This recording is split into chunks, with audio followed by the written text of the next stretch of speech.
अंदाजा भी नहीं लगाया था। भारत के खिलाफ अब वही ट्रंप भारत को नीचा दिखाने की कोशिश में लग गया, मगर हकीकत कुछ और ही थी। ये कोई साधारण व्यापारिक मसला नहीं था, बल्कि इसके पीछे एक गहरी अंतरराष्ट्रीय चाल थी। अमेरिका के बाजारों में भारतीय आमों की डिमांड किसी राज्य से कम नहीं है। जब भारत के खेतों से निकला हुआ फलों का राजा यानी आम अमेरिका की जमीन पर पहुंचता है, तो वहां के लोग इसके स्वाद के दीवाने हो जाते हैं। इसका रस, इसकी मिठास, इसकी खुशबू, सब कुछ ऐसा कि लोग बस इसके कायल हो जाते हैं। लेकिन इस बार यह मिठास कुछ लोगों को रास नहीं आई। अचानक एक दिन खबर आई कि अमेरिका ने भारत से भेजे गए आमों की 15 खेपों को ठुकरा दिया। वजह कागजी गड़बड़ी। लेकिन क्या यह सच था या फिर यह सिर्फ एक बहाना था जिसके जरिए भारत को नीचे खींचने की कोशिश की गई, जो अब दुनिया की नजरों में तेजी से ऊपर चढ़ रहा है? करीब 4 करोड़ रुपए का नुकसान सिर्फ एक दस्तावेज के नाम पर। क्या इतना बड़ा कदम सिर्फ एक कागजी गलती की वजह से उठाया गया, या इसके पीछे कुछ और ही खेल था? सोचिए, यह वही अमेरिका है जिसने कुछ समय पहले ही भारत में एप्पल की मैन्युफैक्चरिंग यूनिट बढ़ाने पर रोक लगाने की कोशिश की थी। पहले भारत की प्रगति को रोकने की साजिश, और अब आमों के बहाने उसकी इज्जत को दांव पर लगाने की चाल। लेकिन भारत कोई मामूली देश नहीं है जो इन चालबाजियों से डर जाए। जब किसी की तरक्की दूसरों को खटकने लगे तो समझ लो कि तुम सही रास्ते पर हो। अमेरिका को अच्छे से पता है कि भारत अब सिर्फ एक बाजार नहीं, बल्कि एक उभरती हुई महाशक्ति है, और यही डर उसे अब फलों के राजा में भी खतरा दिखाने लगा है। अमेरिका के लॉस एंजल्स, सैन फ्रांसिस्को और अटलांटा जैसे हवाई अड्डों पर अधिकारियों ने कागजी गड़बड़ी का हवाला देकर खेपों को रोक दिया।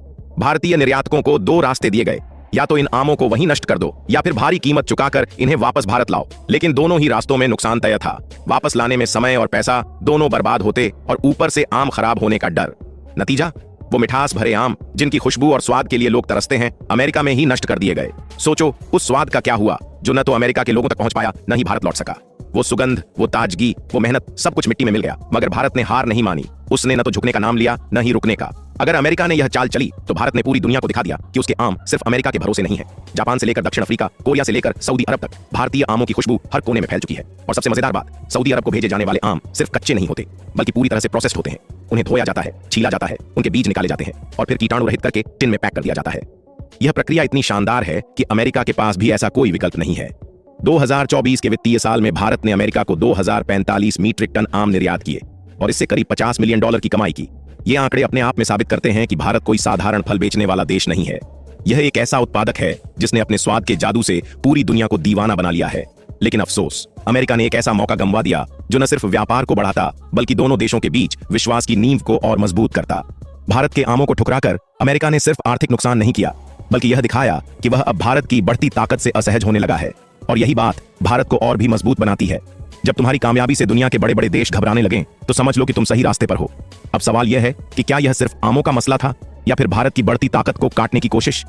जो भी हो, एक बात तो साफ है, भारत अब किसी के झूठे सर्टिफिकेट या नखरों का मोहताज नहीं है। भारत वो देश है जो हर चुनौती को मौके में बदलना जानता है। अमेरिका ने जो कुछ भी किया वो सिर्फ एक व्यापारिक फैसला नहीं था, यह एक संकेत था, एक इशारा कि भारत अब उस मुकाम पर पहुंच चुका है जहां उसकी हर हरकत, हर तरक्की बड़ी ताकतों की आंखों में चुभने लगी है। यह आमों की खेप नहीं रोकी गई, बल्कि एक उभरते भारत को रोकने की नाकाम कोशिश की गई। लेकिन अगर इस पूरे वाकये को गौर से देखा जाए तो कुछ बातें बहुत साफ नजर आती हैं। आने वाले वक्त में भारत सिर्फ एक निर्यात करने वाला देश नहीं रहेगा, वह दुनिया के खाने पीने के सामान का पावर हाउस बनेगा। अमेरिका ने भारतीय आमों को ठुकराकर जो गलती की, उसने बाकी दुनिया को एक बड़ा मौका दे दिया।